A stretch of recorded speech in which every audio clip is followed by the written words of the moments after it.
I walked through the front door in my wedding dress, expecting to find my husband getting ready for our ceremony. Instead, the house was empty except for his best man Alan sitting at our kitchen table, surrounded by documents and looking grim. A note on the counter read, "Emergency business trip. Alan will explain everything. The wedding is postponed indefinitely.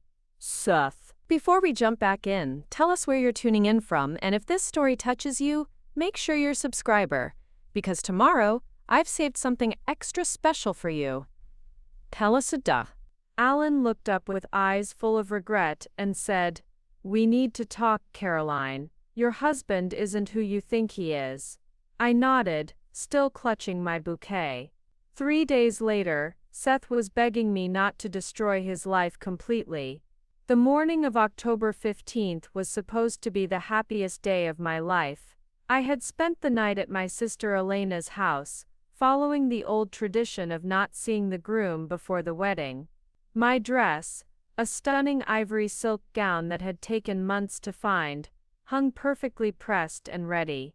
The ceremony was scheduled for 4 p.m. at the Riverside Gardens, followed by a reception for 150 guests. At 11 a.m., I drove to the house Seth and I shared on Maple Street, expecting to find controlled chaos. Seth should have been getting ready with Alan King, his best man since college. The caterers were supposed to arrive at noon to pick up the final head count. Our photographer, Jasmine Jameson, was scheduled to start shooting getting ready photos at 1 p.m. Instead, I found our driveway empty, except for Alan's silver Honda. No catering van, no florist truck, no signs of wedding day preparation. The silence should have been my first warning. I used my key to enter through the front door, my heels clicking against the hardwood floors we'd refinished together last spring. "Seth," I called out, my voice echoing in the unusually quiet house. "Alan? Where is everyone?" The living room was pristine, too pristine. None of Seth's usual clutter, no garment bags hanging from doorways, no boxes of wedding favors or last-minute supplies. It looked like a house where no one lived, not a home about to host the final preparations for a wedding. That's when I saw Alan sitting at our kitchen table, still in casual clothes instead of his groomsman attire. He looked up as I entered, and I immediately noticed something was terribly wrong. His usually cheerful face was drawn, his brown eyes serious in a way I'd never seen before. Spread across the table were manila folders, bank statements, and what appeared to be legal documents. "Caroline," he said softly, standing up as if unsure whether to approach me. "You look beautiful. Where's Seth?" I asked, though a cold dread was already settling in my stomach. "Why aren't you getting dressed? The ceremony is in 5 hours. Alan's jaw tightened. He gestured to a cream-colored envelope propped against our coffee maker, the same coffee maker Seth and I had registered for, received as a wedding gift, and used every morning together for the past 2 years. With trembling fingers, I opened the envelope and unfolded a single sheet of paper written in Seth's familiar handwriting. "Caroline, I'm sorry to do this today, but an emergency business opportunity came up that I couldn't pass up. I've had to leave town immediately. Alan will explain the details and help you cancel the wedding arrangements. This is temporary, but I can't say when I'll be back. The timing is terrible, but this deal could set us up for life. I know you'll understand once you hear the full story. Seth. P.S. Keep the ring. Consider it compensation for the inconvenience." The note fluttered from my numb fingers to the kitchen counter. I read it twice, then a third time, certain there must be some mistake. The words blurred as tears filled my eyes. "Business opportunity," I whispered. Today, on our wedding day, Alan was watching me carefully, his expression a mixture of sympathy and something else. Anger, maybe? "Caroline, sit down, please." "I don't understand," I said, sinking into the chair across from him. What business opportunity could be so urgent that he'd leave on our wedding day? And why are all these papers here? Alan ran his hands through his dark hair, clearly struggling with how to begin. How much do you know about Seth's work at Morrison Financial? He's a senior account manager, I replied automatically. He handles investment portfolios for high net worth clients. He's been there for 4 years, got promoted twice. Why? When did you last check your joint bank account? The question seemed to come from nowhere. I don't know, maybe 2 weeks ago. We've been so busy with wedding preparations. Seth handles most of the banking anyway, since he's better with numbers. Alan pulled out his phone and placed it on the table. I need you to log into your account right now. Something in his tone made my hands shake as I opened our banking app. Our joint checking account, which should have had at least $15,000 for wedding expenses and honeymoon costs, showed a balance of $847. Our savings account, where we'd been putting aside money for a house down payment for the past 3 years, was completely empty. There must be a mistake, I said, though the evidence was right there on the screen. Maybe there's a delay in the system, or Caroline. Alan's voice was gentle but firm. Seth withdrew everything 3 days ago. $43,000 from savings, plus he maxed out both your credit cards. Nearly $60,000 total. The kitchen seemed to tilt around me. I gripped the edge of the table, trying to process what he was telling me. That's impossible, he would have told me. We discuss every major financial decision together. Alan leaned forward, his voice dropping to barely above a whisper. There's more. Seth doesn't work for Morrison Financial anymore. He was fired 6 weeks ago for embezzling client funds. The words hit me like a physical blow. I stared at Alan, searching his face for any sign that this was some sort of cruel joke, but his expression remained deadly serious.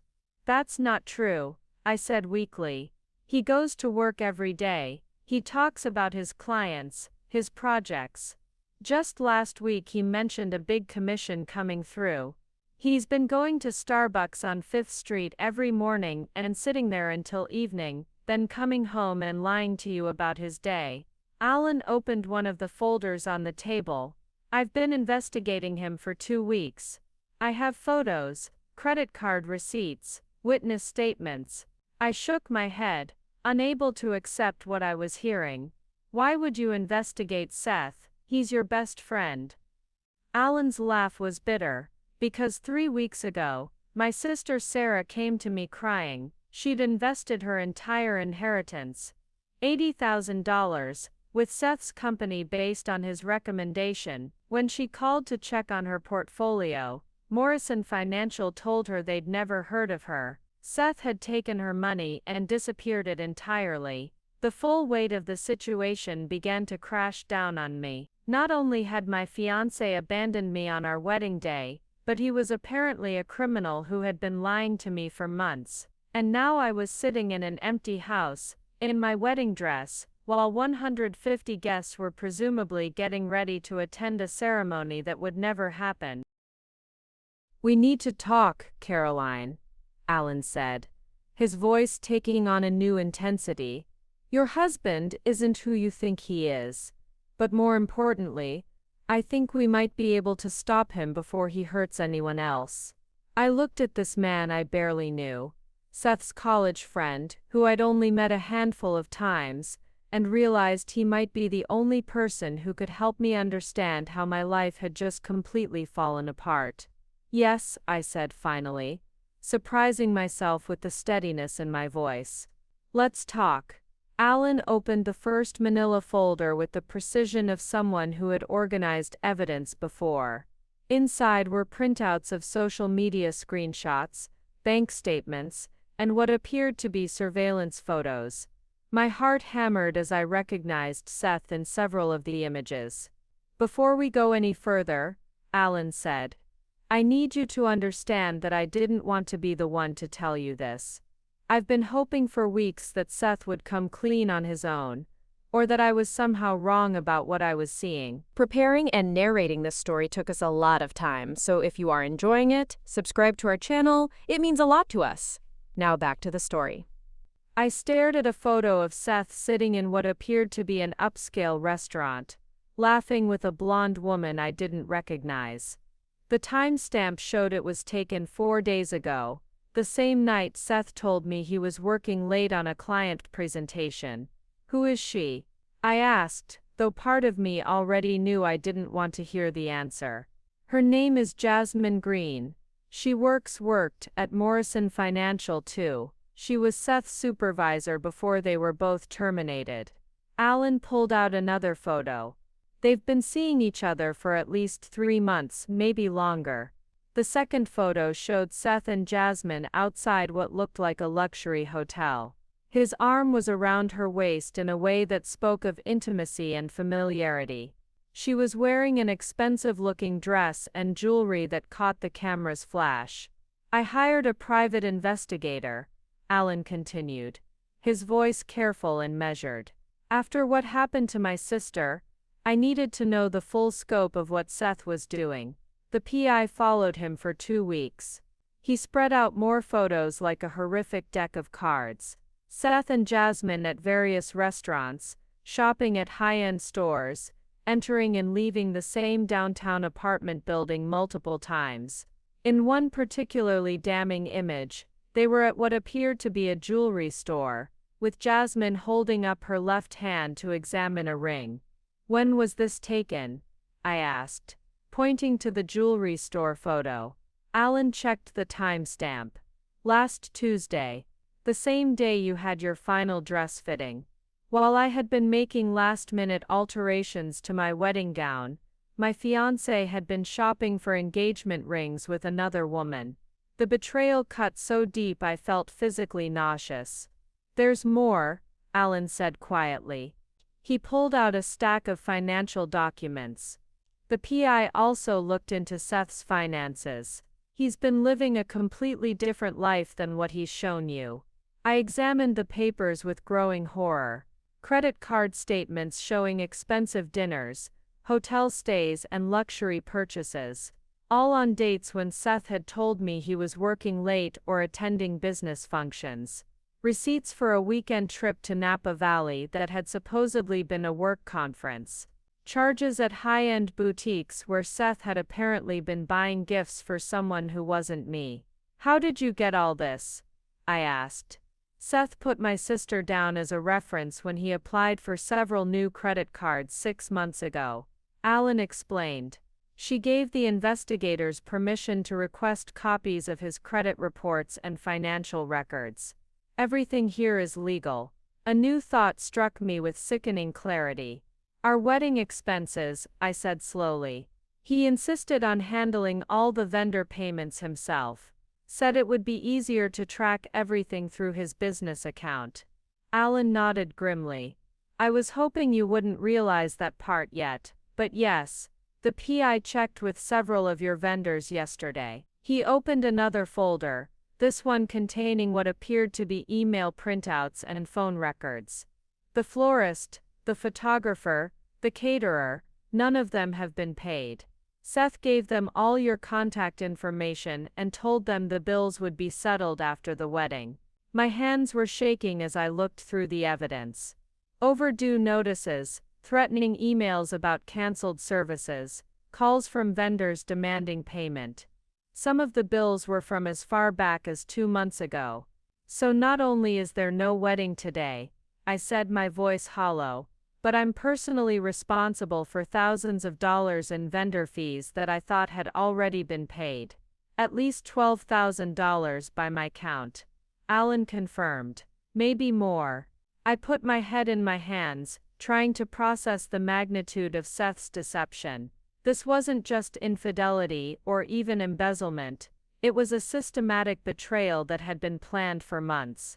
Every conversation about our future, every discussion about wedding details, every intimate moment we'd shared had been built on lies. "Caroline," Alan said gently, "I need to show you something else." He pulled out his phone and opened what appeared to be a social media account I didn't recognize. This is Jasmine's Instagram. It's private, but the PI managed to get access through a mutual connection. The account was full of photos I hadn't been prepared to see.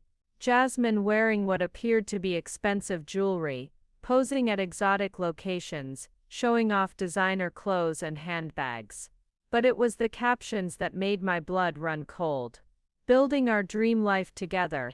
I read aloud from a post dated 3 weeks ago. Soon we'll be free to start fresh somewhere new. Another post from last week showed Jasmine at what I now realized was a spa day. Pre-wedding pampering. Getting ready for the next chapter of our lives. Pre-wedding pampering. I repeated, the words tasting bitter. She was getting ready for her own fresh start while I was getting ready for my wedding. Alan scrolled to the most recent post, dated just yesterday. It was a photo of 2 airplane tickets with the destination partially visible. Costa Rica. They're not just running away together, I said, the pieces finally clicking into place. They're fleeing the country. The flights are for tonight, Alan confirmed. Red-eye to San Jose, with a connection to a smaller regional airport. The PI traced the booking to a credit card Seth opened using your information as a co-signer.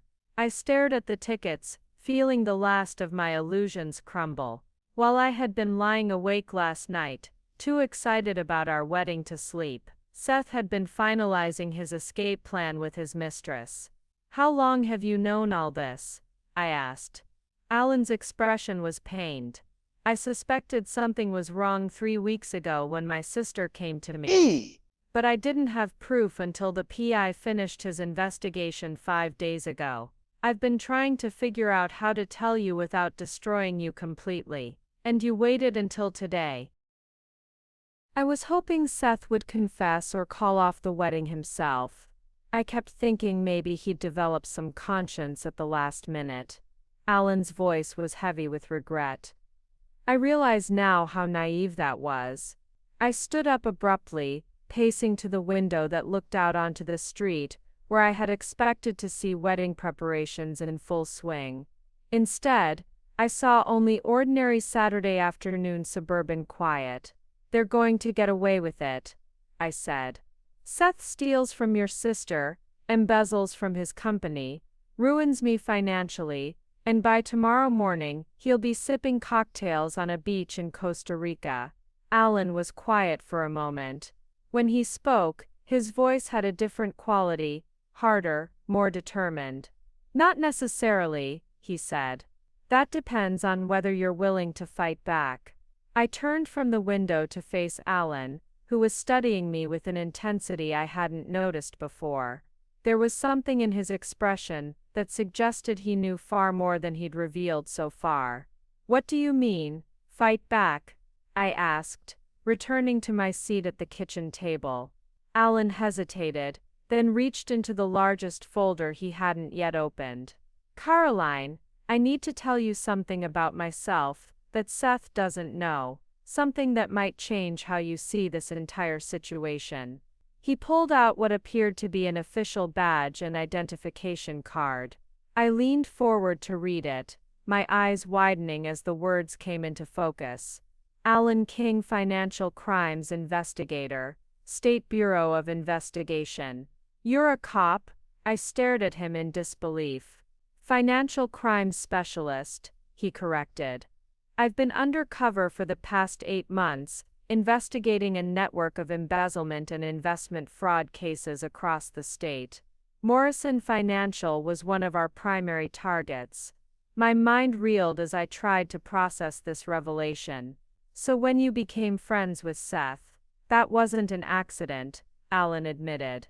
We identified Seth as a person of interest 4 months ago. Getting close to him was part of my assignment. I felt a flash of anger.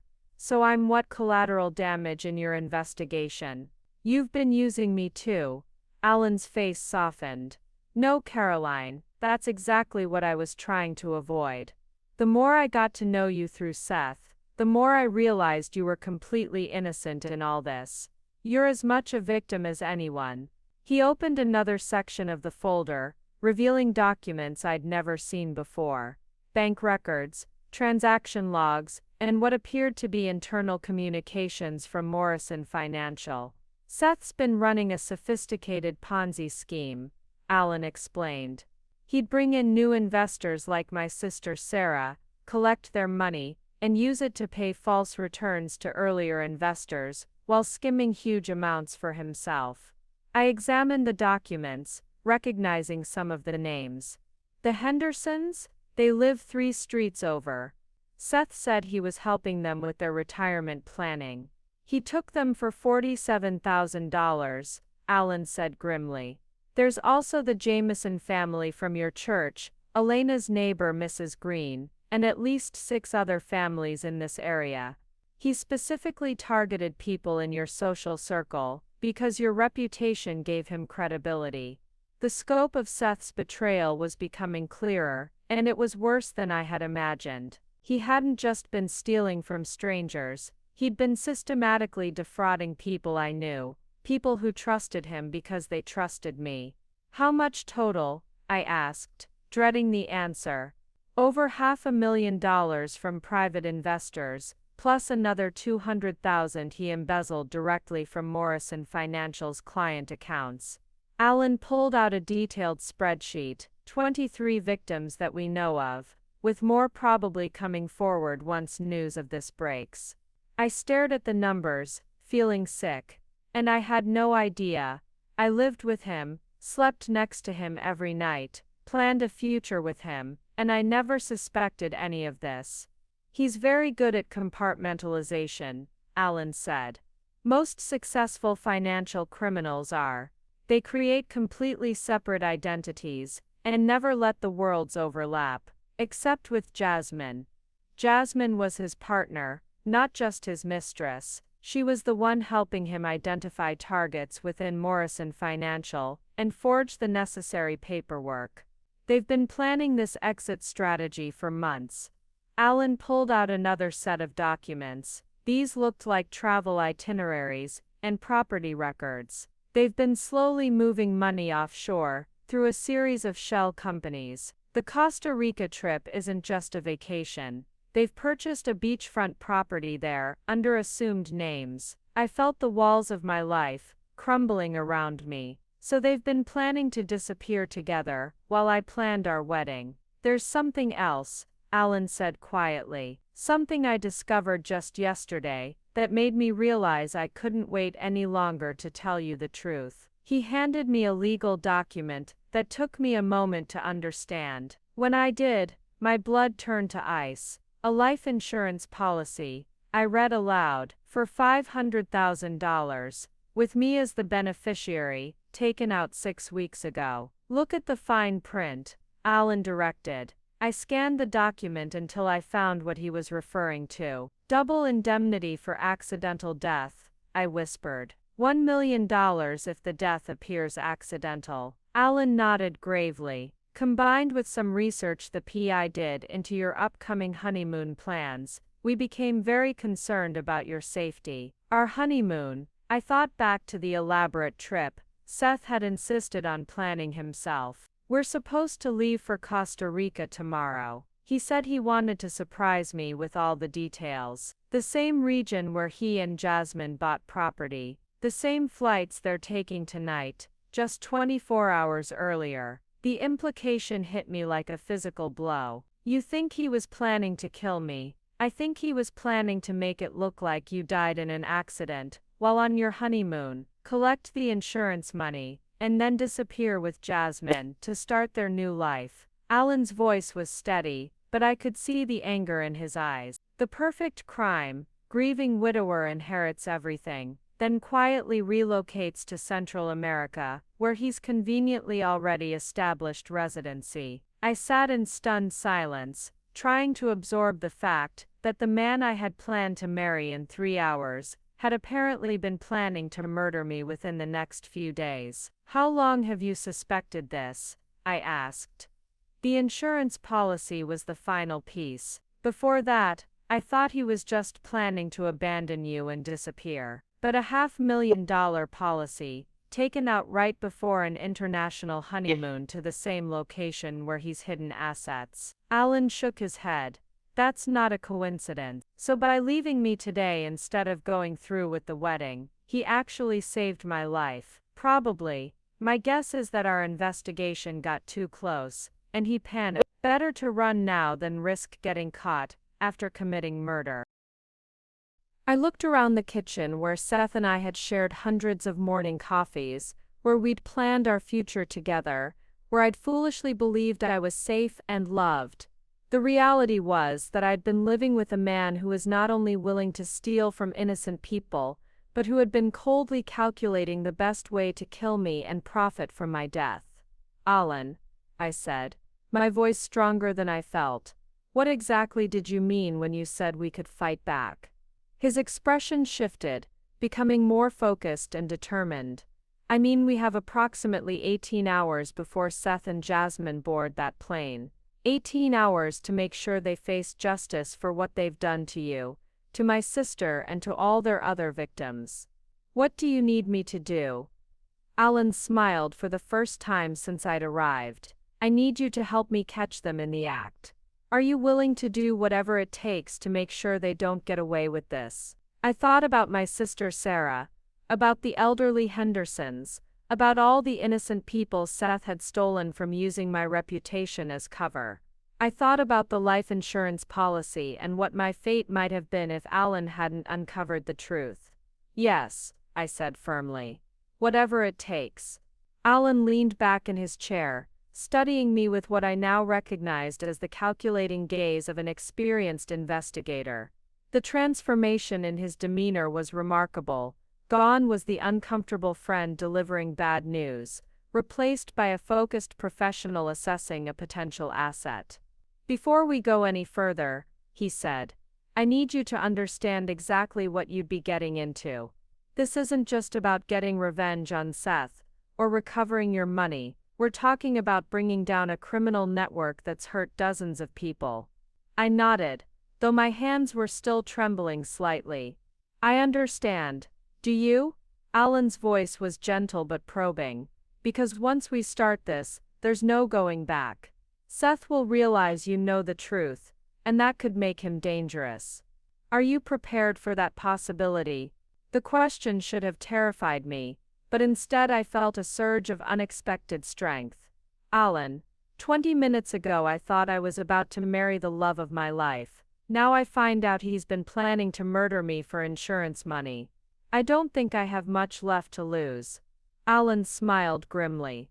Good, that's the kind of mindset we'll need. He opened his laptop and pulled up what appeared to be a detailed timeline. Here's what we know about their plans. Seth and Jasmine are scheduled to fly out at 11:47 p.m. tonight. They've already checked in online, and according to our surveillance, Jasmine picked up their boarding passes this morning. But they must know by now that I've discovered Seth is gone, I pointed out.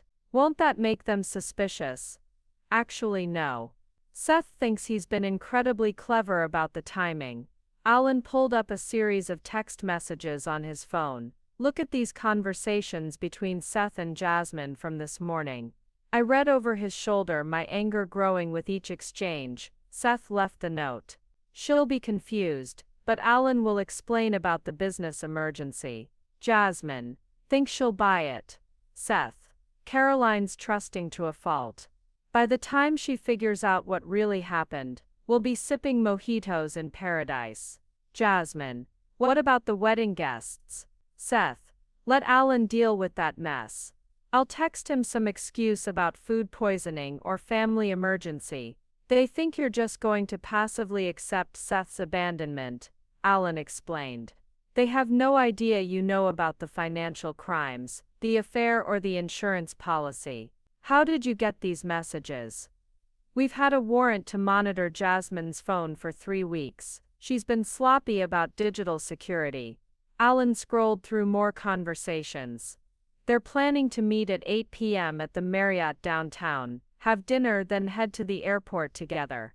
I looked at the clock on the kitchen wall. It was just past noon, so we have 8 hours. 8 hours to gather enough evidence to ensure they can't disappear, and to recover as much of the stolen money as possible before they transfer it offshore. Alan closed the laptop and looked at me seriously. Caroline, I need to be completely honest with you about something. More honesty. I'm not sure I can handle much more. My investigation has been focused on building a case against Seth and Jasmine, but we've been missing a crucial piece: access to their personal communications and financial records. As Seth's fiancé, you have legal standing to access accounts and information that we can't touch without additional warrants that could take weeks to obtain. The implication was clear. You need me to help you gather evidence. I need you to help us save the other victims. My sister Sarah's inheritance, the Hendersons' retirement fund, all that money, most of it is still recoverable if we act quickly. But once they're in Costa Rica, it disappears forever. I thought about Sarah, whom I'd met several times at family gatherings. She was a kindergarten teacher who had been planning to use her inheritance to buy her first home. The idea that Seth had stolen her future to fund his escape with his mistress made me sick. What would you need me to do exactly? Alan pulled out a detailed plan he'd apparently been working on for days. First, we need you to access your joint accounts and document every fraudulent transaction. As his fiancé, you have legal access to those records. The accounts are already empty, but the transaction history will show where the money went. We can trace the shell companies and offshore transfers. He pointed to another section of his notes. Second, we need you to go to your house, your real house, not this rental, and look for any physical evidence Seth might have left behind. I was confused. What do you mean rental? Alan's expression grew grim. Caroline, Seth's been lying to you about more than just his job. This house you've been living in together. He's been renting it month to month under a false name. You're not on the lease, and neither is he, legally speaking. The hits just kept coming. So I don't even have a home.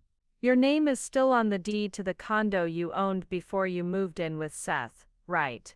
The one you thought you sold. We did sell it. Seth handled all the paperwork. We used the money for, I stopped, realization dawning. We didn't sell it, did we? He's been renting it out and pocketing the money while telling you it was sold. Your name is still on the deed. It's actually been generating about $1,500 a month in rental income that Seth's been hiding from you. I put my head in my hands. Is there anything about my life that wasn't a lie? Your feelings were real, Alan said quietly. Your love for him, your excitement about your future together, none of that was fake, even if he was manipulating it. After a moment I looked up. What's the third thing? Third. You said first we document the accounts, second we search for evidence. What's third? Alan hesitated. Third is the most dangerous part, and I want you to think carefully before you agree. We need to make Seth believe everything is going according to his plan, right up until the moment we spring the trap. Meaning you need to contact him. Make him think you're devastated, but accepting his explanation. Convince him that you're not suspicious, just heartbroken. Alan pulled out a burner phone. We need him to feel safe enough to go through with his original timeline. You want me to help him think he's getting away with it. Until the moment he doesn't. Alan met my eyes. Caroline, I won't lie to you. If Seth realizes we're on to him, he could disappear tonight instead of sticking to his schedule. He could transfer the remaining money immediately, or worse, he could decide you're too much of a liability to leave behind. The warning was clear, but I found myself thinking about all the innocent people Seth had victimized, and about what my fate would have been if Alan hadn't uncovered the truth. Okay, I said, surprising myself with how steady my voice sounded. I'm in, all the way. Alan smiled, and for the first time since I'd walked into this nightmare, I felt like I wasn't facing it alone. Good, he said, extending his hand across the table. Partners. I shook his hand firmly. Partners. Now let's destroy the bastard. Alan wasted no time transitioning from alliance building to action. Within minutes, he had transformed our kitchen table into a command center, spreading out laptops, phones, and surveillance equipment with the efficiency of someone who had done this many times before. First priority is documenting everything in your joint accounts, he said, handing me a tablet connected to a portable printer. We need screenshots of every transaction, every transfer, every suspicious activity from the past 6 months. As I logged into our banking system, Alan was already on his phone with what sounded like other law enforcement contacts. It's King. I need the Costa Rica team activated immediately. Target flight is UA 847 departing at 11:47 p.m. Yes, both suspects confirmed. The banking records painted an even worse picture than I had imagined. Starting 3 months ago, there had been a systematic pattern of transfers from our joint account to a series of business accounts I'd never heard of: Tropical Ventures LLC, Sunset Holdings, Paradise Investment Group. These shell companies, I said, showing Alan the screen. They're all Seth's, his and Jasmine's. Look at the incorporation dates. Alan pulled up a legal database on his laptop, all filed within days of each other, all listing fake addresses. He pointed to one entry. That address is a UPS store. That one's a vacant lot. I continued scrolling through months of transactions, each one representing another piece of my life that had been stolen. The down payment we'd been saving for a house, transferred to Sunset Holdings. The money I'd inherited from my grandmother, moved to Paradise Investment Group. Even smaller amounts that I'd thought were routine expenses had been systematically diverted. There, Alan said, pointing to a pattern of smaller transactions. See how he's been taking $200 to $300 every few days. Never enough for you to notice immediately, but it adds up.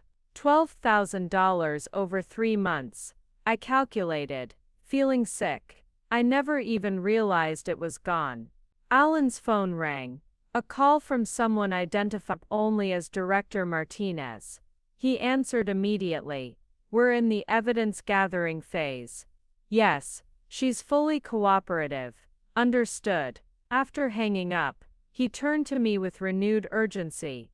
Caroline, I need you to think carefully. Has Seth ever brought work home? Files, documents, a laptop he uses for business. He has a home office upstairs, I said, but he always keeps it locked. Says he has to maintain client confidentiality. We need to get in there, right now. We went upstairs to a room I'd rarely entered during the 2 years I'd lived here. Seth had always been protective of his workspace, claiming it was boring financial paperwork that would only confuse me. The door was locked, but Alan produced a small set of tools from his jacket. Is this legal? I asked as he worked on the lock. You live here, you have a right to access any room in your own home. The lock clicked open. Besides, everything we find will be admissible since you're consenting to the search. Seth's office was meticulously organized in a way that seemed almost obsessive. File cabinets lined one wall, each drawer labeled with codes that meant nothing to me. A large desk dominated the room, with multiple monitors and what appeared to be professional-grade computer equipment. This is more sophisticated than most small businesses, Alan observed, photographing everything before we touched anything. He's been running a serious operation here. I opened the first file cabinet drawer, finding folders organized by what appeared to be victim names, though they were coded: Subject A1, Subject B3, Subject C7. Each folder contained detailed personal information, bank statements, credit reports, family photos that had apparently been taken without the subject's knowledge. Alan, I called softly, holding up a folder labeled Subject C7. Inside was everything Seth had compiled about his own sister Sarah, her work schedule, her banking habits, even photos of her apartment building. He researched your sister like she was a mark in a con game. Alan's jaw tightened as he examined the folder. "Look at this," he said, pointing to handwritten notes in Seth's writing. "Single, trusting, recently inherited money, no financial sophistication. Perfect target for retirement planning pitch." In another drawer, I found something that made my blood run cold. A folder labeled CJ, with my initials. Inside was information about me that Seth couldn't have obtained through normal relationship channels. My complete credit history, employment records going back 5 years, even medical records. "He's been profiling me too," I whispered, flipping through pages of notes about my personality, my weaknesses, my financial habits. One note read, "Extremely trusting, defers to authority figures, poor attention to financial details, ideal long-term asset for credibility and access." "Caroline," Alan said from across the room, "you need to see this." He was standing in front of a wall map of Central America with dozens of pins and connecting strings, like something from a conspiracy thriller. Each pin was labeled with dates, dollar amounts, and what appeared to be transportation routes. "This isn't just about running away to Costa Rica," Alan said. "This is a detailed plan for moving through multiple countries, probably with the goal of reaching a non-extradition location." I studied the map, noting pins in Belize, Honduras, and finally ending in a remote area of Paraguay. "How long has he been planning this? Look at the dates on some of these notes." Alan pointed to small writing near several pins. "Some of this planning goes back over a year. He's been preparing for this exit strategy since before he even proposed to you." The realization that our entire engagement had been part of Seth's criminal planning was devastating.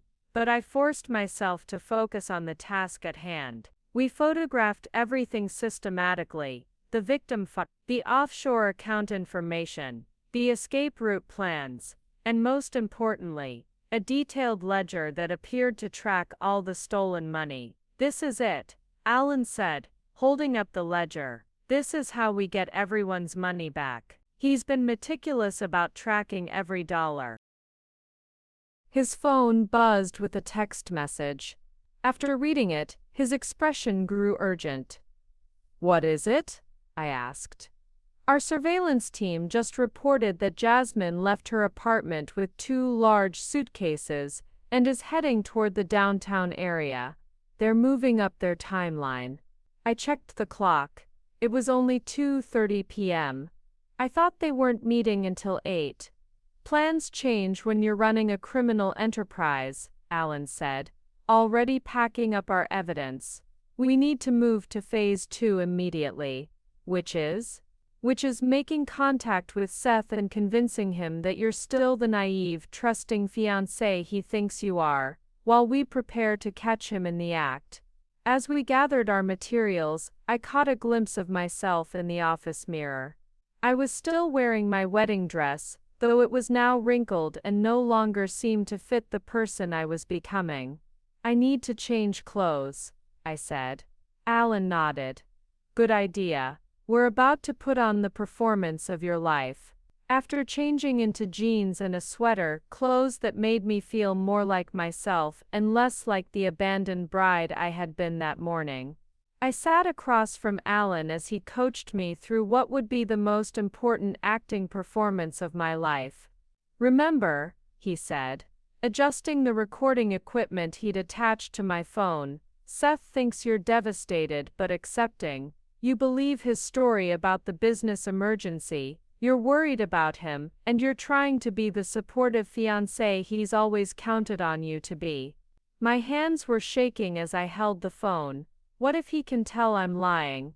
"He knows me better than anyone." "No, he doesn't," Alan said firmly. "He knows the version of you that he created, the trusting, naive woman who never questioned his lies. That's the person you need to channel right now." I took a deep breath and dialed Seth's number. It went straight to voicemail, which was almost a relief. Alan had scripted my message carefully, and I delivered it with what I hoped sounded like genuine emotion. Seth, it's me. I don't understand what's happening. The wedding coordinator is calling me, asking about payments, and I'm so confused. I know you said there was a business emergency, but I need to talk to you. I'm scared and I don't know what to tell people. Please call me back. I love you. As soon as I hung up, Alan was on his own phone with his surveillance team. Target phone just received a voicemail from the subject. Monitor for callback. No, maintain distance but keep eyes on both targets. Now what? I asked. Now we wait exactly 7 minutes, then you text him. We want him to feel like you're trying to reach him but not desperately enough to be suspicious. While we waited, Alan showed me photos that his team had taken throughout the day. Seth and Jasmine at her apartment, loading suitcases into a rental car. The same rental car parked outside a storage facility across town. Both of them entering and leaving a bank that wasn't one of the institutions where I knew Seth had accounts. They're liquidating assets faster than we anticipated, Alan said. We might have less time than we thought. When 7 minutes had passed, I sent the text Alan had helped me craft. I know you're busy with work, but I'm getting calls from vendors about payments. Did something happen with the wedding account?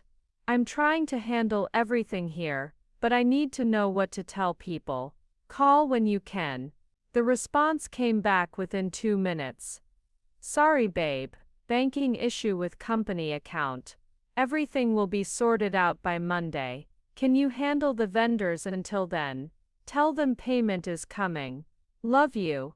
Alan read over my shoulder, his expression grim, classic stalling tactic. He's buying time to get out of the country before anyone realizes the extent of the fraud. Should I respond? Yes, but we need to plant a seed that will make him feel secure about his timeline. Alan thought for a moment. Tell him you're exhausted and you're going to your sister Elena's house for the weekend to recover from the shock. Make him think you're retreating from the situation instead of investigating it. I typed, okay. I trust you to fix this. I'm going to stay at Elena's for a few days. I can't handle dealing with all the questions right now. I love you and I know you'll make this right. Perfect, Alan said as Seth's response came back. Good idea. Rest up. Everything will be better soon. Promise. While I had been texting with Seth, Alan's team had been busy. His phone was buzzing with updates from multiple sources, surveillance teams, financial investigators, and what appeared to be federal agents who were now involved in the case. Caroline, he said, after ending a call, we just got confirmation that Seth and Jasmine visited 3 different banks today, closing accounts and withdrawing cash. They're not just moving money electronically, they're taking physical currency with them. How much? Approximately $200,000 in cash, based on the withdrawal amounts our team observed.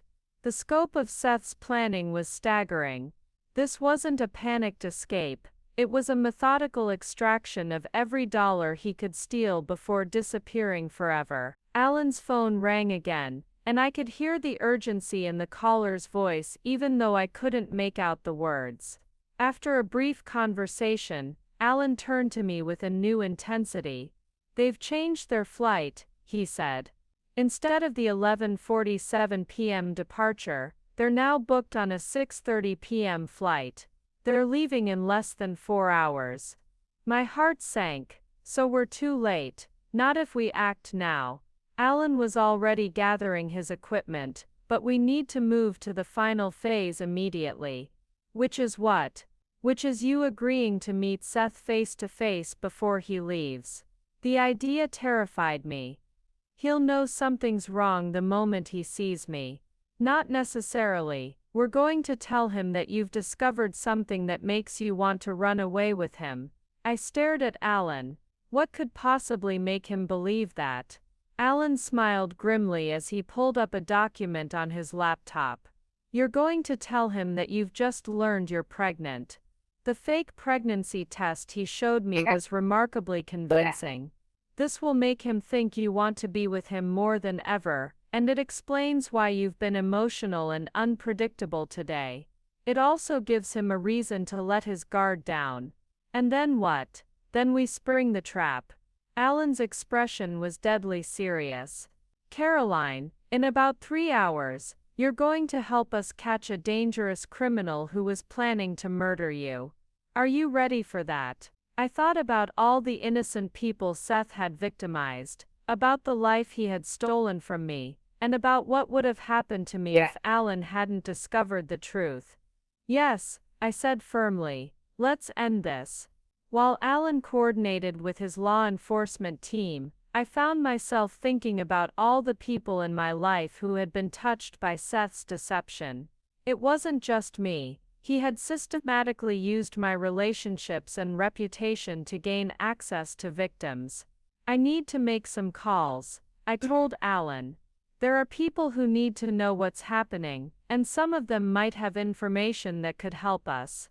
Alan looked up from his laptop, where he was reviewing surveillance footage. Who are you thinking of contacting? My sister Elena first. She introduced Seth to the Jameson family from our church, and I think she might have recommended him to other people as well. Good thinking. But Caroline, you can't tell anyone the complete truth yet. We can't risk word getting back to Seth before we're ready. I nodded, understanding the delicate balance. I called Elena, who answered on the first ring. Caroline, how are you holding up? I heard about the wedding postponement from Mrs. Green next door. She said there was some kind of family emergency. That was interesting. Somehow news of the cancelled wedding was already spreading through our neighborhood network, but with a story that wasn't the one Seth had told me. Elena, I need to ask you something important. How many people have you referred to Seth for financial advice? Oh, quite a few over the past year. Why? Is everything okay? You sound strange. Just answer me, please. Who specifically? Well, the Jamesons from church, obviously. And I gave his card to my yoga instructor, Sarah. She came into some inheritance money. Oh, and the elderly couple who lives behind me, the Greens. Their grandson was asking about college investment planning. Elena's voice grew concerned. Caroline, what's going on? Why are you asking about Seth's clients? I can't explain everything right now, but I need you to call those people and ask them to document any money they've given to Seth. Tell them to keep records but don't contact him directly. You're scaring me. What happened with the wedding? Really? Before I could answer, there was a knock at the front door. Alan gestured for me to continue my call while he went to investigate. Elena, I promise I'll explain everything soon. Just please make those calls and tell people to preserve their records. I hung up as Alan returned with an elderly woman I recognized as Mrs. Corey Green from 2 houses down. She was carrying a casserole dish and looked deeply concerned. Mrs. Green, I said, surprised by the timing of her visit. Oh dear, she said, taking in my casual clothes and the equipment spread across the kitchen table. I heard about the wedding being cancelled and I wanted to check on you. But I also needed to ask you something about Seth. Alan and I exchanged glances. What about Seth? I asked carefully. Well, it's probably nothing, but my herald was going through our financial statements last night, and he noticed some irregularities in the investment account Seth set up for us. She set down the casserole and pulled out a folder of papers. We've been trying to reach him all week, but his office says he's no longer with the company. Alan stepped forward, showing his badge. Mrs. Green, I'm investigating some irregularities with Seth's business practices. Would you be willing to share those documents with us? The relief on her face was palpable. Oh, thank goodness. Harold said something didn't feel right, but we weren't sure who to contact. As Mrs. Green spread out her financial records, I called Elena back. Elena, forget what I said about documenting everything quietly. Tell everyone to call the police immediately. Seth is not who we thought he was. What do you mean? I mean he's been stealing from people. All those referrals you made, they were victims. The silence on the other end of the line stretched for several seconds. Caroline, are you saying that people I recommended to Seth, people who trusted me, have been robbed? I'm saying we're going to make sure they get their money back. Within an hour my phone was ringing constantly. Word had spread through our interconnected community networks with the speed that only small-town communication could achieve. Elena had called her yoga class, Mrs. Green had contacted her bridge club, and the Jamesons had reached out to their church community. This is good, Alan said as we fielded calls from potential victims. The more people who come forward now, the stronger our case becomes. By 4 p.m., we had documented statements from 12 different individuals or families who had given money to Seth for various investment schemes. The total amount was staggering, over $300,000 from people in our immediate community alone. He was using you as his credibility, Mrs. Green observed as she helped organize the victim statements. People trusted him because he was Caroline's fiancé, and everyone knows what a lovely, honest girl you are. The hardest call came from Sarah King, Alan's sister, who had driven over as soon as she heard what was happening. I blamed myself, she said, tears in her eyes as she sat at our kitchen table. I thought I had been stupid to trust someone I barely knew with my inheritance. But he wasn't a stranger, he was Alan's friend, and your fiancé. He used our family connection to make me feel safe. None of this is your fault, I told her firmly. Seth is a professional criminal who targeted good people. Alan's phone buzzed with an urgent message. After reading it, he looked up with grim satisfaction. Our surveillance team just confirmed that Seth and Jasmine are at the airport, 3 hours early. They're trying to get on an earlier flight. I felt a surge of panic. Are we too late? No. Airport security has been alerted, and we have plainclothes officers positioned throughout the terminal. But Caroline, it's time for the final phase. You need to call Seth and convince him to meet you before he goes through security. I looked around the room at Mrs. Green, Sarah, Elena who had just arrived, and Alan. All these people had been hurt by Seth's crimes, and now they were looking to me to help make it right. Make the call, I said. It's time to end this. As I prepared to make the most crucial phone call of my life, Alan's team transformed our kitchen into a sophisticated surveillance center. Federal agents Patricia Jameson and Corey Jones had arrived with additional recording equipment and legal documents that would ensure everything we captured would be admissible in court. Caroline, Agent Jameson said, adjusting a tiny microphone to my collar, we need you to understand the legal implications of what we're about to do. Everything Seth says to you will potentially be used as evidence in federal court. Agent Jones spread out a series of warrants and legal papers across the table. We have authorization to record all communications, track financial transactions in real time, and coordinate with international law enforcement if they attempt to flee. Alan was monitoring multiple screens showing airport surveillance feeds. Seth and Jasmine are currently in the international departures area, but they haven't gone through security yet. Our window is closing, but we still have time if we act now. The legal team had prepared a specific script designed to get Seth to incriminate himself, while believing he was manipulating me one final time. The fake pregnancy test was just one part of a larger deception that would hopefully expose the full scope of his criminal enterprise. Remember, Agent Jameson coached me. Seth thinks he's smarter than everyone else. His ego is his weakness. If you can make him feel like he's convincing you to do something against your better judgment, he'll reveal more than he intends to. I took a deep breath and dialed Seth's number. This time, he answered on the second ring. Caroline? I thought you were staying at Elena's place. I was, but Seth, something happened. Something that changes everything.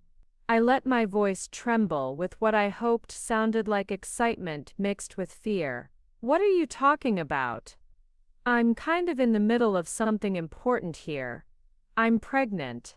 The silence on the other end stretched for several seconds. Agent Jones was recording everything while simultaneously tracing the call location. You're what? I took a test this morning after you left. I was feeling sick, and I thought it was just stress from the wedding, but Seth, we're going to have a baby. I could practically hear him thinking, calculating how this information affected his plans. When he spoke again, his voice had taken on the manipulative tone I now recognized from our entire relationship. That's incredible news, babe. But the timing is complicated with this business situation. That's why I'm calling. I don't care about the wedding, or the house, or any of that anymore.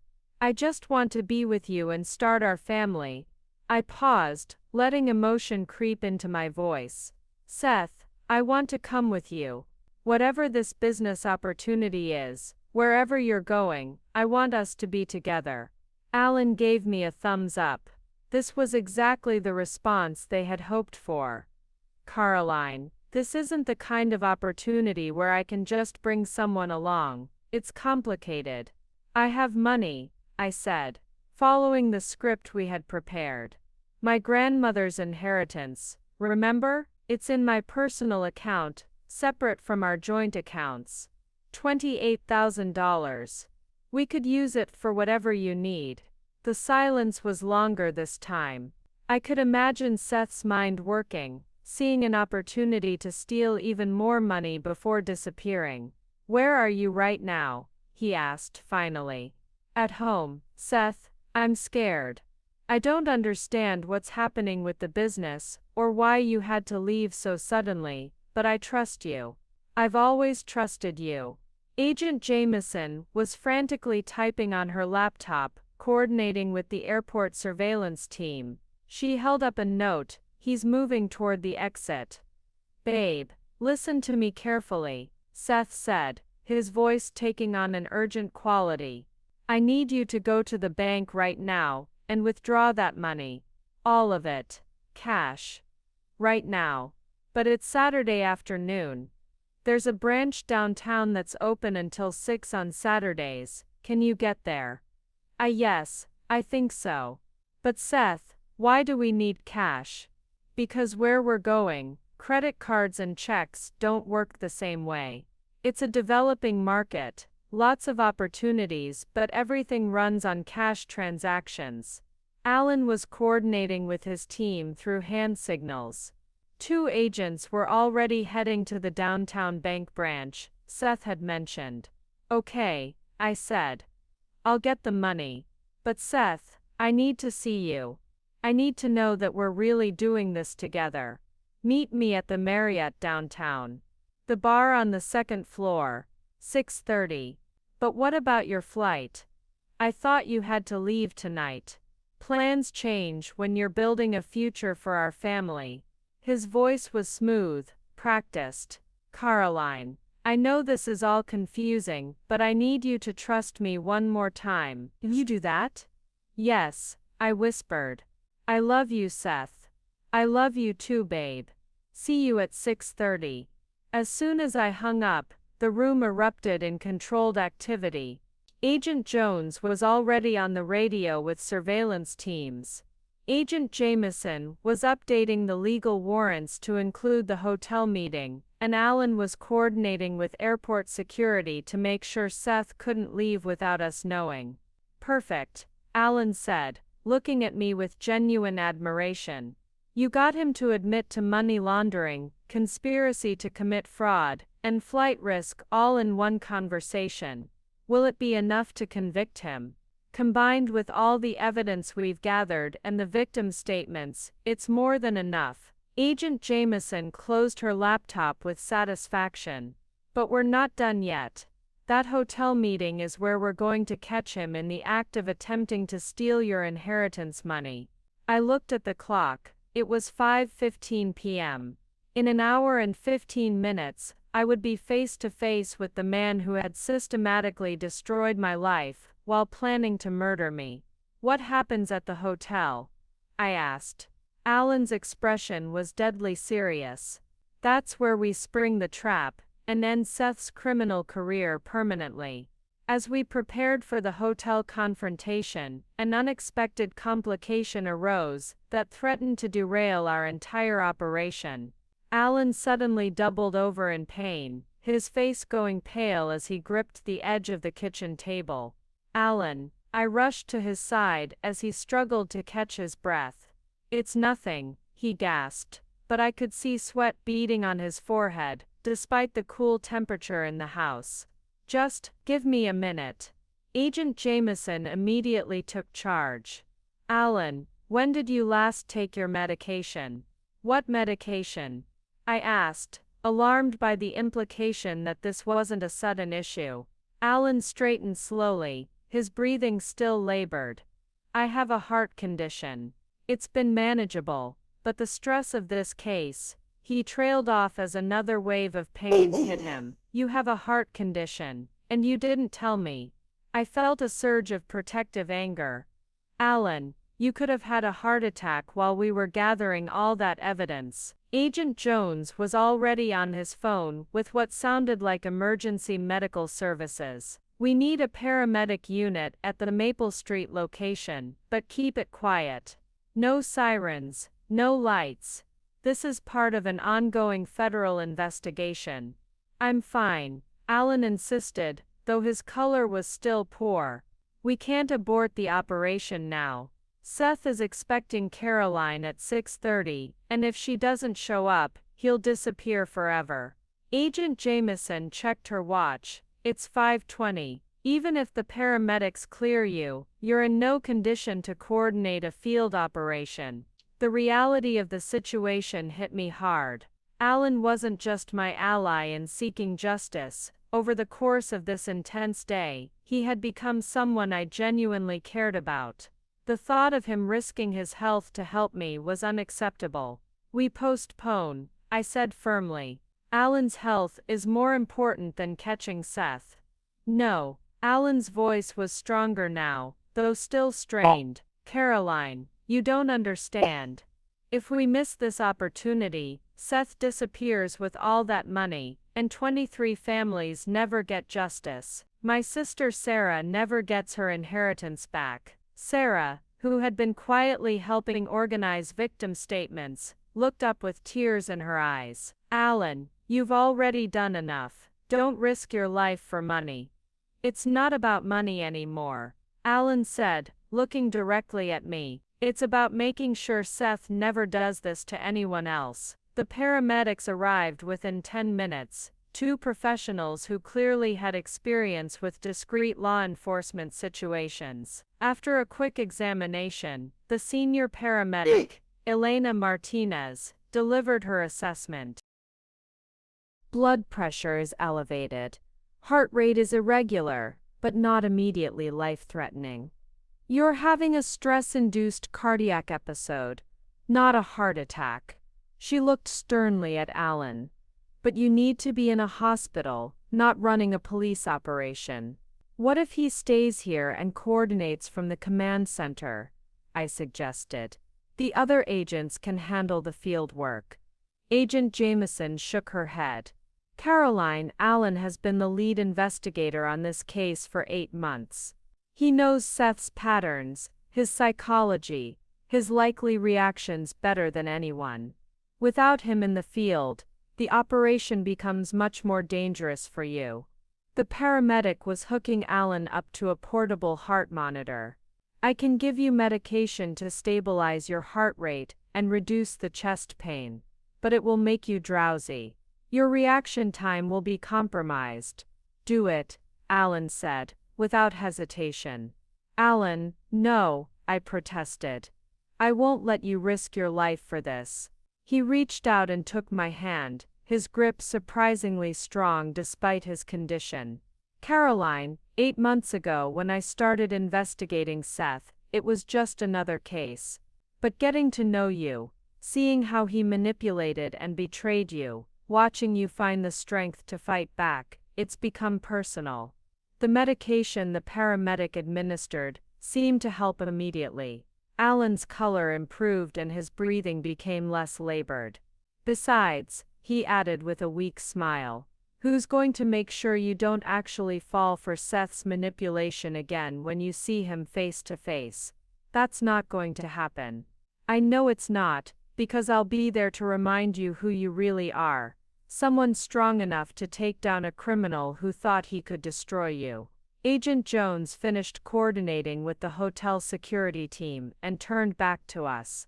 We have 30 minutes to finalize the operation. Alan, can you function with the medication? I can function. Elena Martinez packed up her equipment, but left the heart monitor attached to Alan. I'm staying for the duration of the operation. If his condition worsens, we abort immediately. I looked around the room at all these people who had come together to help me seek justice. Alan risking his health, his sister Sarah supporting us despite her own victimization, the federal agents working on a Saturday to catch a criminal, even the paramedic volunteering her time. All right, I said, feeling a strength I didn't know I possessed. Let's go catch Seth. But as we prepared to leave for the hotel, I couldn't shake the feeling that Alan's health crisis was a sign of how dangerous the next phase of our plan might be. Seth was desperate, cornered and potentially violent. If something went wrong, I could lose the man who had saved my life, both literally and figuratively. Alan, I said as we gathered our equipment, promise me something. What? Promise me that if your heart condition worsens, you'll let the other agents handle Seth. I can't have your health on my conscience too. He smiled, looking more like his normal self. I promise, but Caroline, you have to promise me something too. What? Promise me you'll see this through to the end, no matter what happens. With Alan's health stabilized but still precarious, our team had 30 minutes to finalize what could be the most dangerous phase of the operation. The hotel suite that Agent Jameson had commandeered as our staging area buzzed with activity as multiple law enforcement agencies coordinated their efforts. Caroline, Agent Jones said, fitting me with a nearly invisible wire. This device will transmit everything Seth says directly to our monitoring station. But if you feel like you're in physical danger at any point, the safe word is inheritance. Say that word, and we move in immediately. I nodded, though my hands were shaking slightly as the reality of confronting Seth face to face sank in. What if he realizes I'm wearing a wire? He won't, Alan assured me from his position at the monitoring station, where he was connected to both the heart monitor and multiple surveillance feeds. Seth's arrogance is his weakness. He'll be so focused on manipulating you that he won't look for deception. Agent Jameson spread out the hotel floor plan on the table. The bar where you're meeting is on the 2nd floor, as Seth specified. We'll have agents positioned at every exit, plus hotel security is cooperating fully. Seth can't leave without us knowing.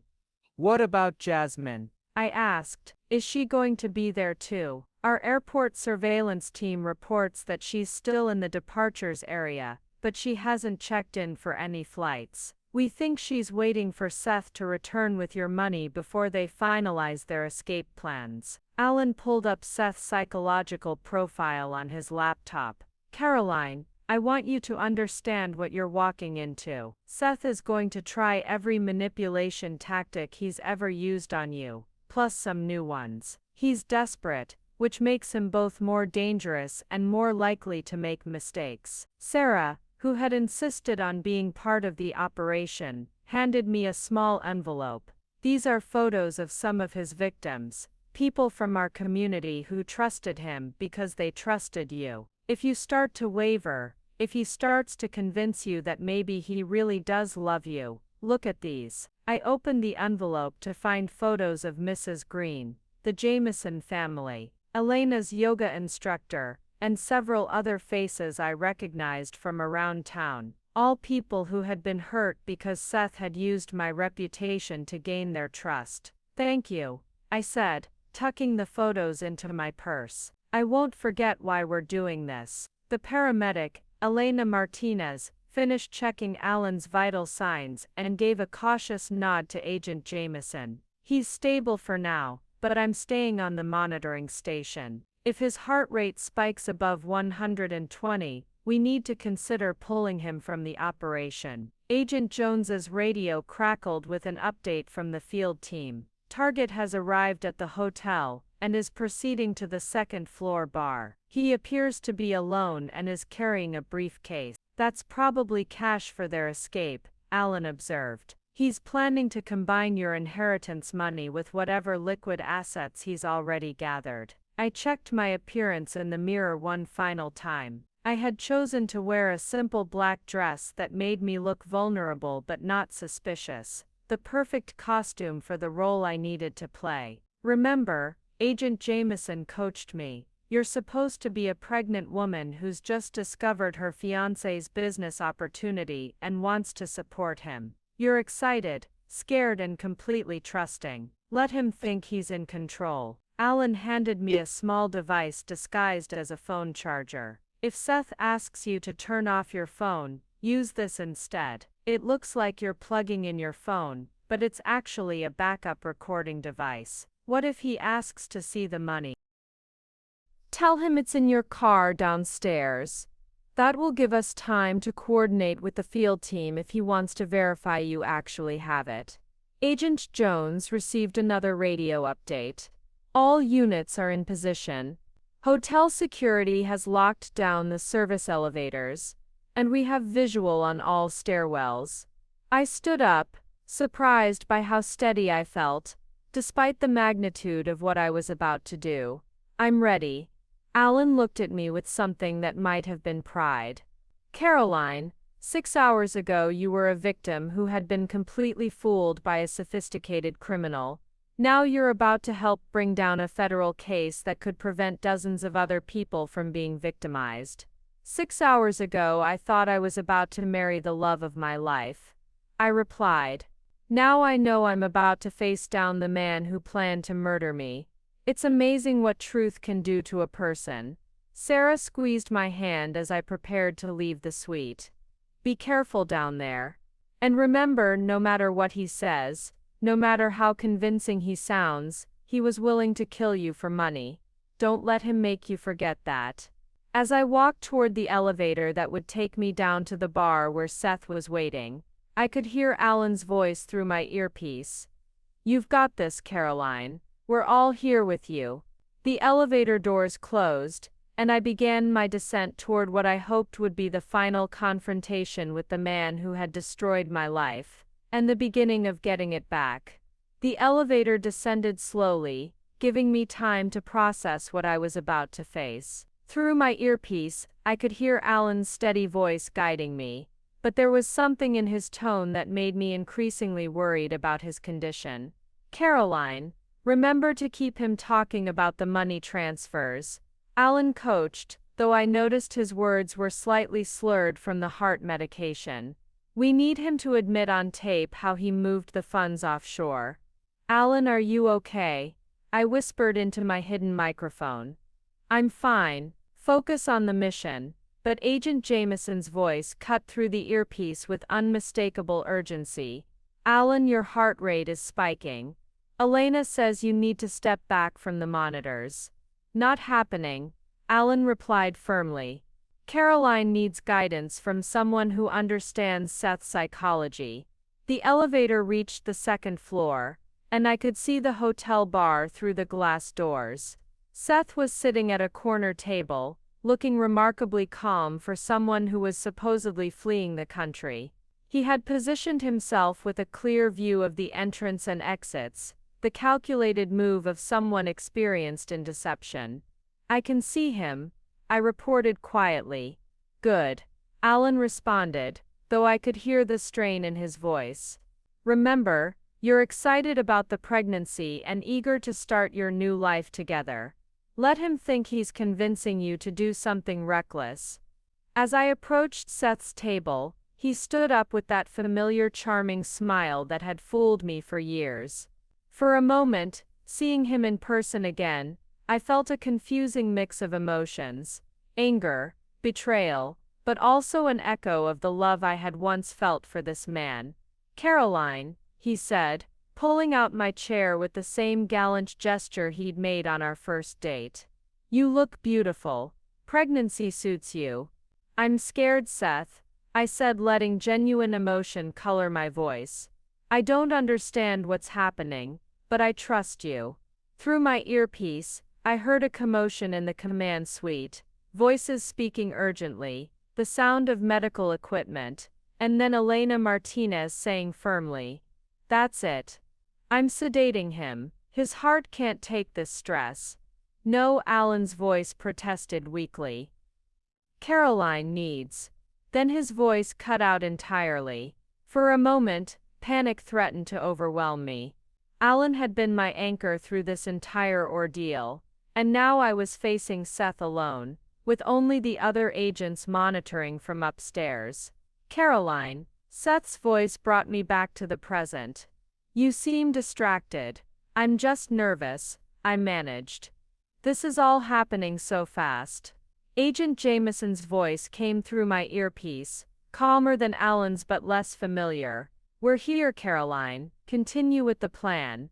Seth leaned forward, taking my hands in his.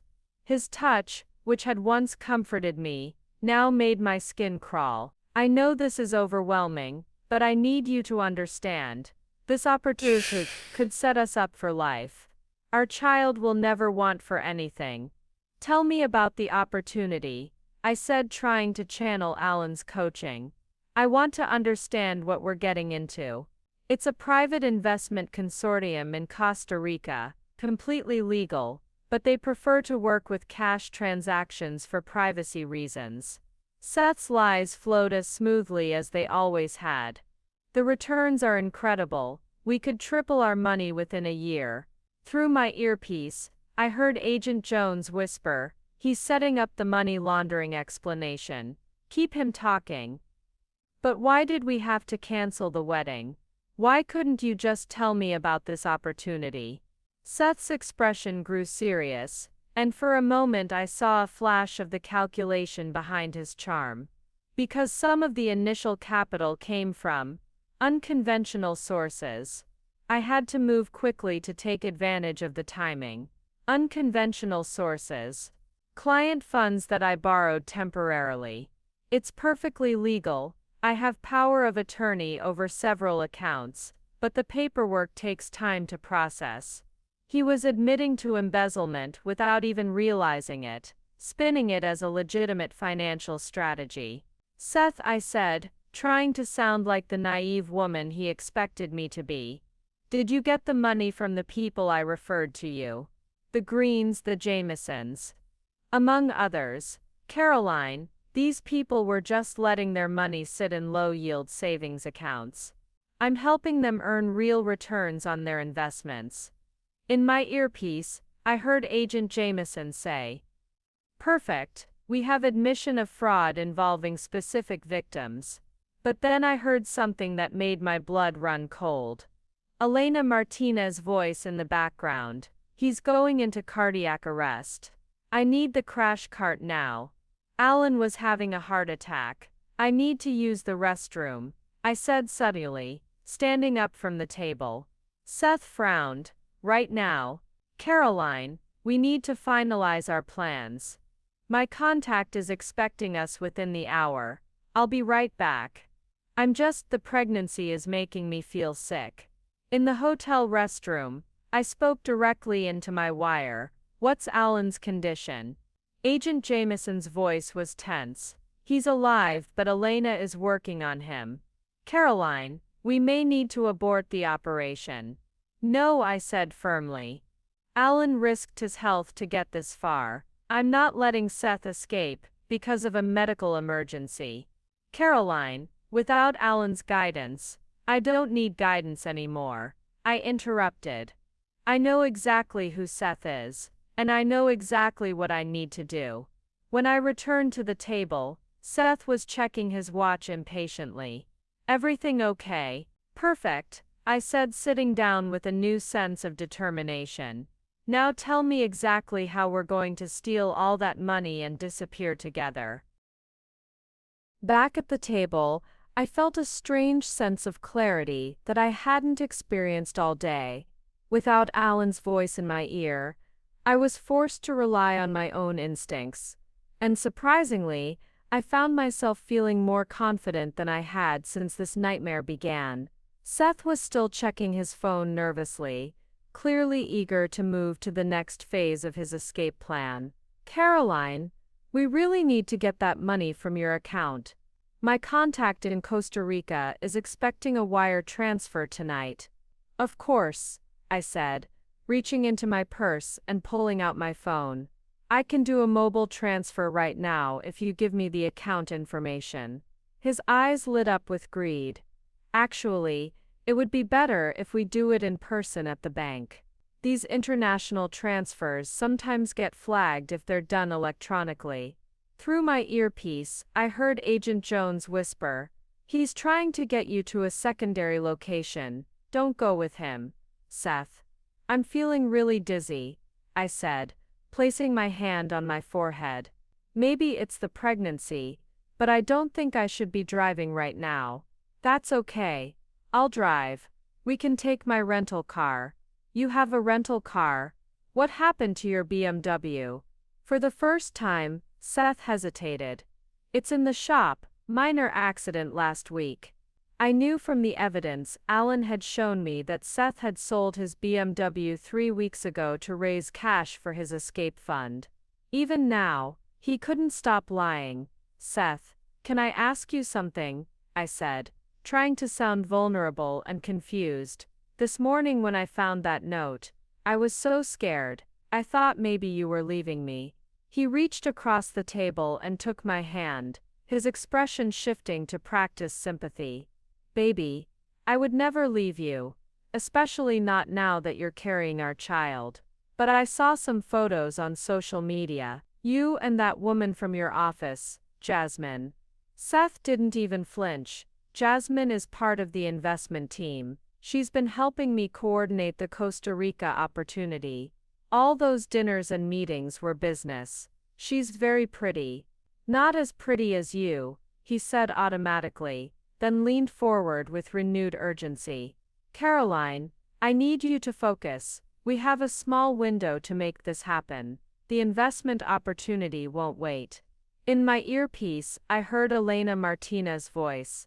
"Alan is stable, weak, but conscious. He wants to talk to Caroline."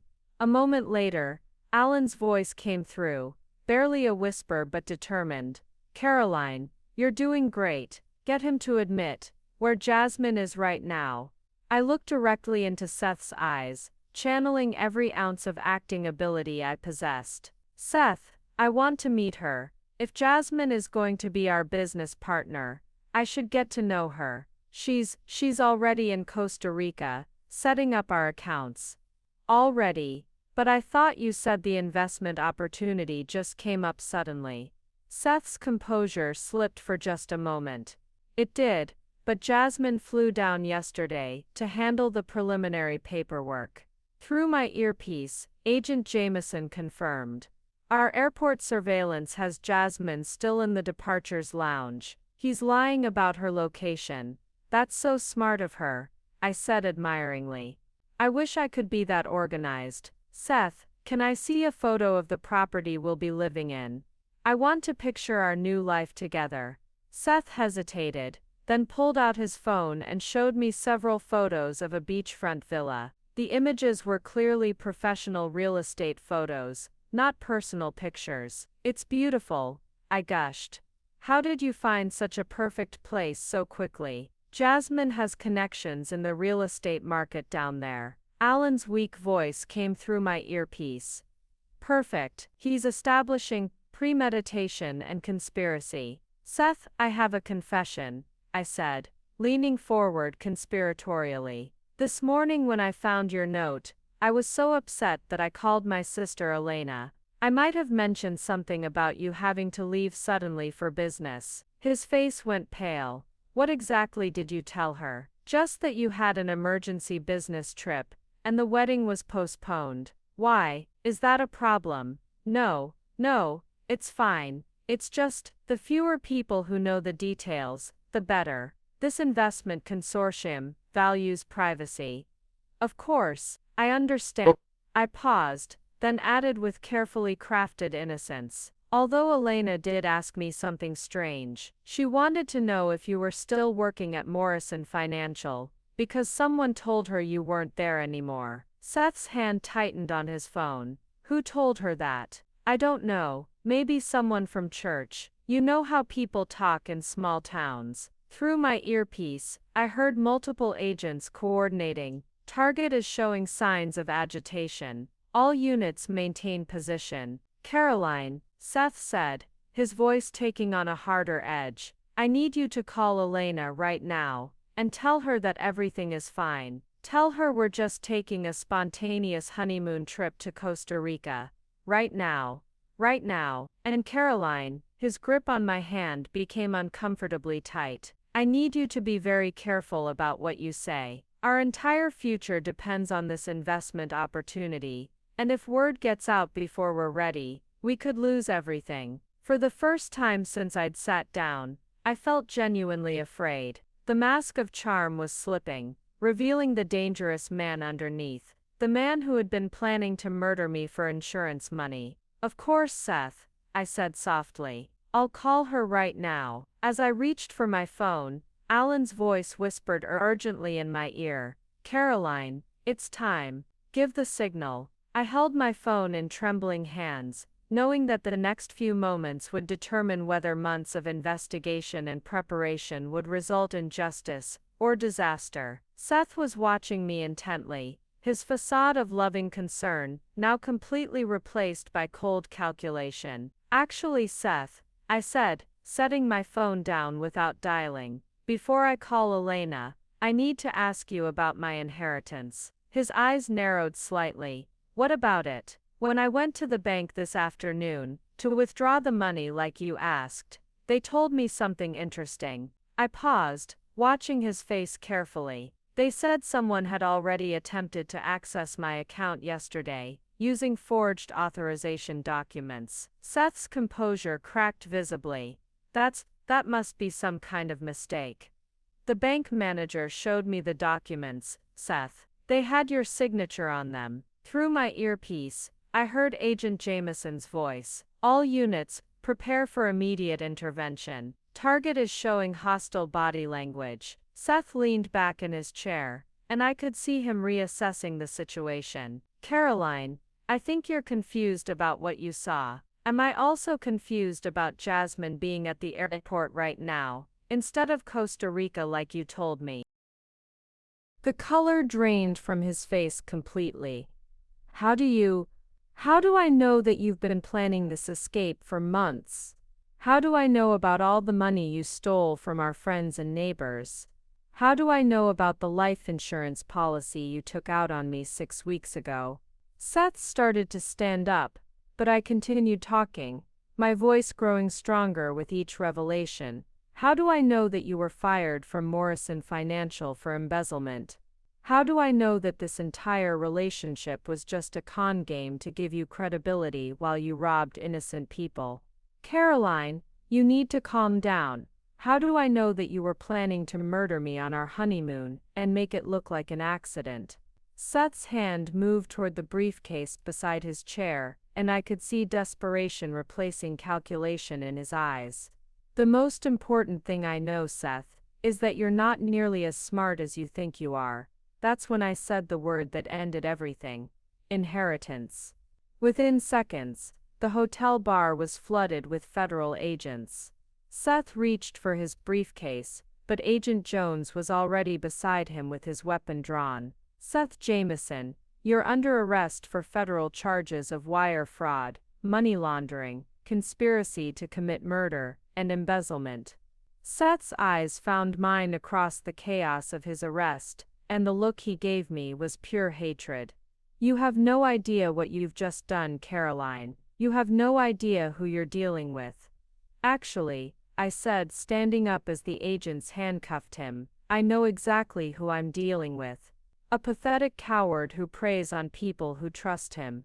As they led Seth away, Agent Jameson approached me with a look of professional satisfaction, mixed with genuine admiration. Caroline, that was textbook interrogation work. You got him to contradict himself multiple times and admit to several federal crimes. Through my earpiece, I heard Alan's weak but proud voice. Outstanding work, partner. For the first time in hours, I smiled genuinely. Is it over? Not quite, Agent Jameson replied. We still need to pick up Jasmine at the airport. Agent Jameson led me to a private conference room in the hotel where the full scope of our operation was laid out on multiple tables.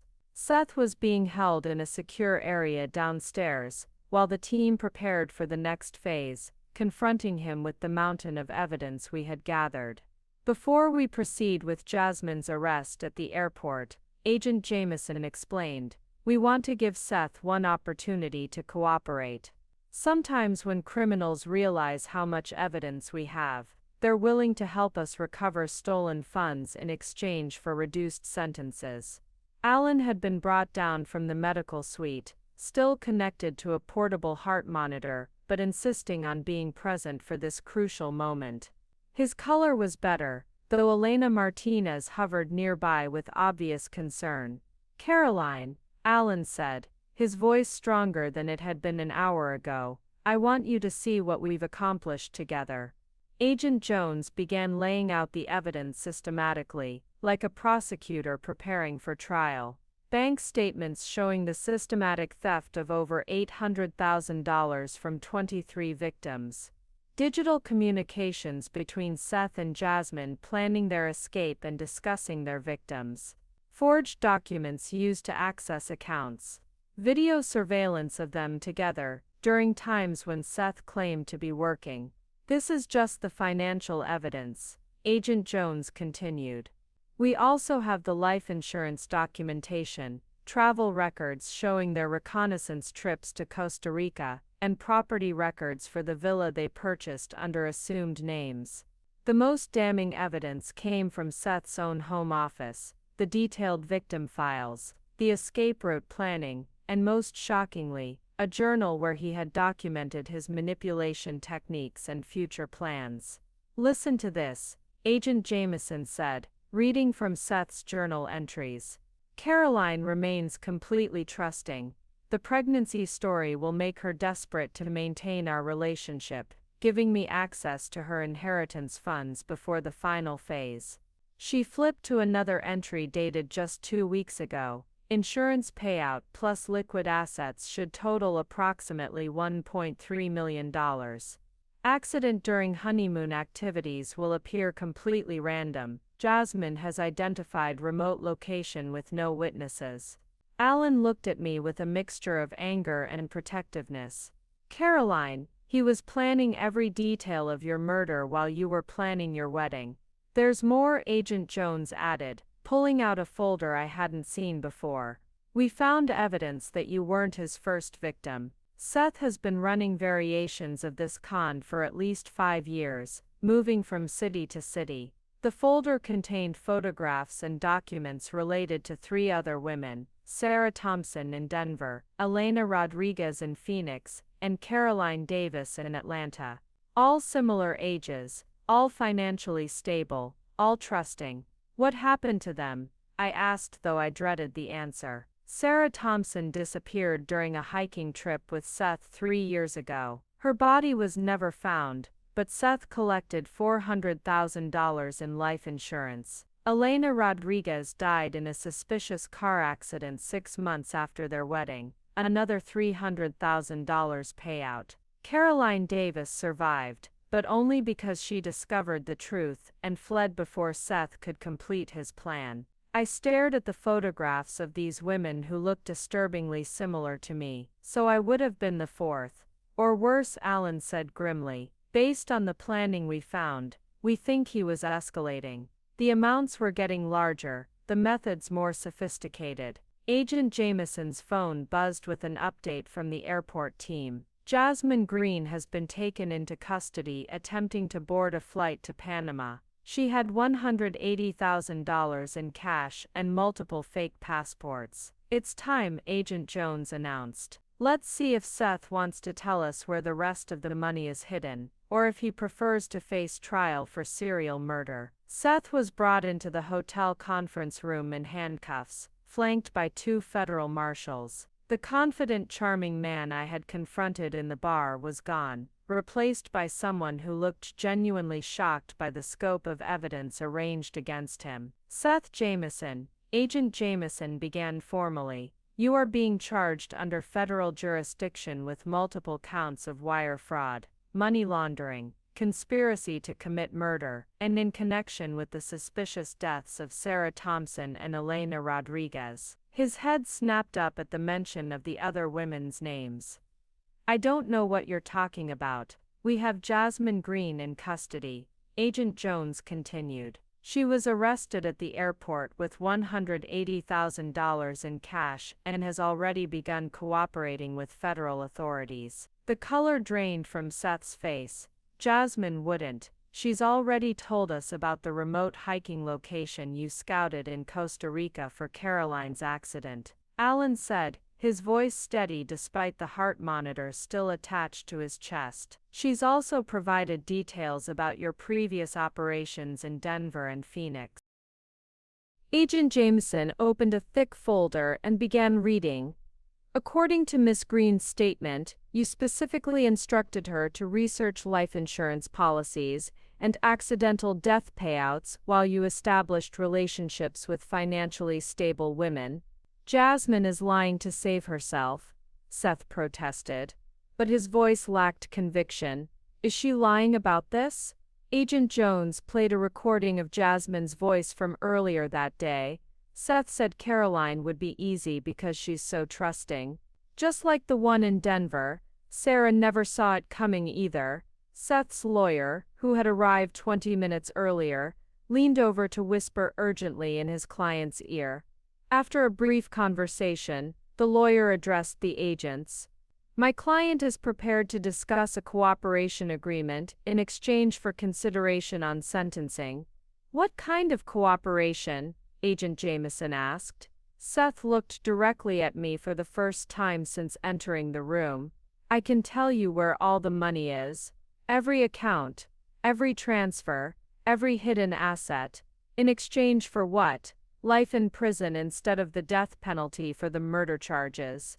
Agent Jones consulted his notes. Mr. Jameson, we have evidence linking you to the deaths of 2 women and the attempted murder of a third.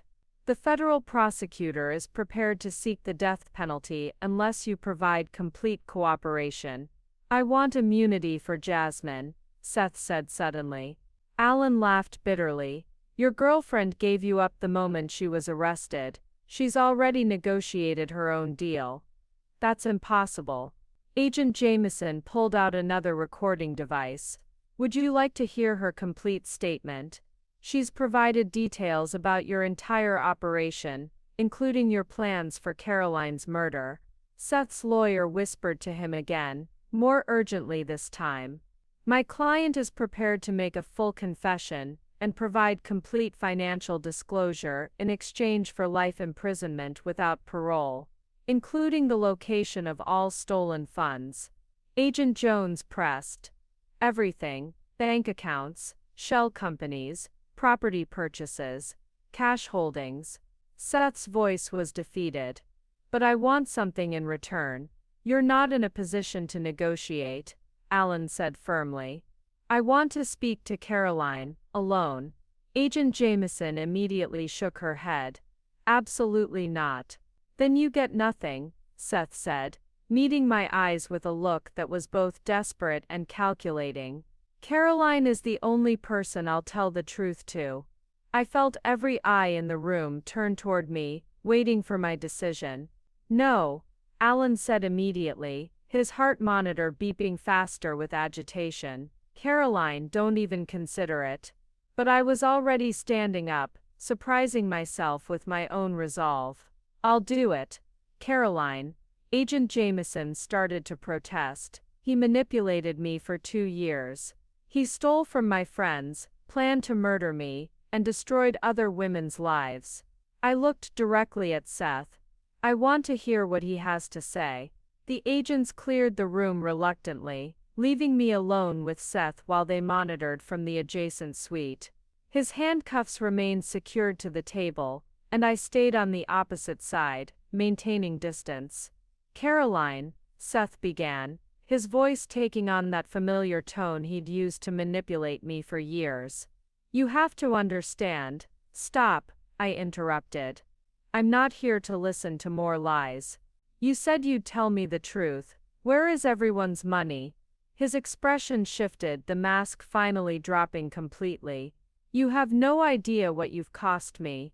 Years of planning, millions of dollars, stolen dollars. From innocent people. From weak people, he snapped, his true nature finally emerging. People too stupid to protect themselves. Just like you were. Through my earpiece, I heard Alan's voice. Caroline, he's trying to provoke you. Stay focused on the financial information. The money, Seth, where is it? He leaned back, studying me with cold calculation. You really think you've won, don't you? That you're some kind of hero? I think I'm a survivor. Something Sarah Thompson and Elena Rodriguez weren't fortunate enough to be. His face contorted with rage. Those women were collateral damage. Business expenses. Just like you were supposed to be. The money, Seth. You want to know about the money, he laughed bitterly. Most of it's already gone. Transferred to accounts that will disappear the moment I'm convicted. Your precious neighbors will never see a penny of their investments. Through my earpiece, Agent Jameson's voice was urgent. He's lying. We traced the accounts. The money is recoverable. I stood up, done with his games. Thank you, Seth. That's all I needed to hear. What do you mean? I mean you just confessed to murder, and admitted that you're still trying to steal from your victims, even while facing the death penalty. I walked toward the door. You're exactly the pathetic coward I thought you were. Caroline, wait. His voice cracked with desperation. I'll tell you everything. The real account numbers, the passwords, everything. I paused at the door without turning around. Too late, Seth. We already have everything we need. As I left the room, I could hear him screaming my name and threats about what he would do to me. But his words held no power anymore. He was finished, and we both knew it. 6 months later, I stood in the kitchen of my own condo, the one I'd thought we'd sold, but that had actually been generating rental income. Seth had been stealing. Sunlight streamed through windows. I'd forgotten I loved, illuminating a life that was finally truly mine. Alan knocked on the door, carrying coffee and a newspaper with the headline, Federal Jury Convicts Con Man in Multi-State Murder Scheme. His recovery had been complete, though he still wore a fitness tracker that monitored his heart rate. Life without parole, he said, setting down the paper. Jasmine got 15 years for cooperation. And the money, 93% recovered. The Greens get their retirement fund back. Your sister Sarah gets her inheritance. The Jamesons can afford their son's college tuition. He smiled. 23 families get their lives back, because you were brave enough to fight. I looked at the victim impact statements spread across my kitchen table, letters from people whose lives had been restored because we'd stopped Seth's operation. Mrs. Green had written, "You saved our future. We will never forget your courage." Any regrets? Alan asked, settling into the chair across from me. I thought about the question seriously. 6 months ago, I'd been planning to marry a man who intended to murder me. Today I was running a successful graphic design business, stronger and more independent than I'd ever been, and sitting with someone who had become one of my closest friends. Only one, I said finally. What's that? I regret that it took me so long to realize I was worth fighting for. Alan's smile was warm and genuine. Well, you know now, and that's what matters. I picked up the newspaper and looked at Seth's photo, a mugshot that showed none of the charm he'd once used to manipulate me, and so many others. You know what the strangest part is? I said. I actually feel grateful. Grateful. If you hadn't investigated him, if I hadn't found out the truth, I would have married him. I would have spent my honeymoon in Costa Rica, and I would have died believing that the man I loved was grieving for me. Alan reached across the table and squeezed my hand. Instead, you're alive, your friends got their money back, and a serial killer is in prison for life. Instead, I agreed. I discovered that I'm much stronger than I ever gave myself credit for. Outside, I could hear children playing in the neighborhood where I'd grown up, where I now belonged again. The future stretched ahead of me, uncertain but entirely my own. For the first time in years, that felt like more than enough. It felt like everything. Up next, you've got 2 more standout stories right on your screen. If this one hit the mark, you won't want to pass these up. Just click and check them out. And don't forget to subscribe and turn on the notification bell so you don't miss any upload from us.